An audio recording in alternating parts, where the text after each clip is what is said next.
ఒక పక్క తెలంగాణ రాష్ట్రంలో అక్కడ చిన్న పాప చనిపోయిందని అక్కడ యుద్ధం చేస్తే ఇక్కడ మన పలుగురాళ్ళని ఏ విధంగా సరఫరా చేస్తున్నారు. దొంగ దొంగ సరఫరా. ఒకసారి మనం ఇక్కడ ఉన్నాం, కోజీ మండలంలోనే ఉన్నాం. చుట్టుపక్కల ఉన్న వాటిని తీసుకొని వెళ్తూ ఉన్నారు. దీనిపైన మరి ప్రభుత్వ అధికారులు మరియు ఇతర వ్యవస్థ ఏం చేస్తున్నదని మనం ఒకసారి తెలుసుకుందాం.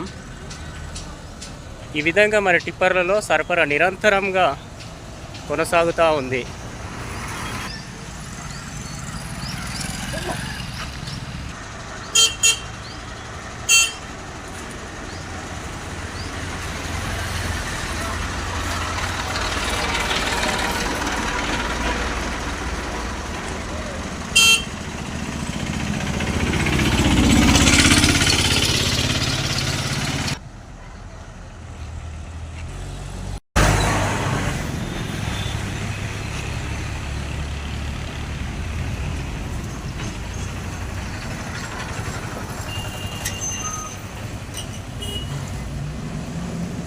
ఒకసారి చూడండి, ఈ తెల్లరాలను నిరంతరం కూడా వేల కోట్లకు సరఫరా చేస్తూ ఉన్నారు.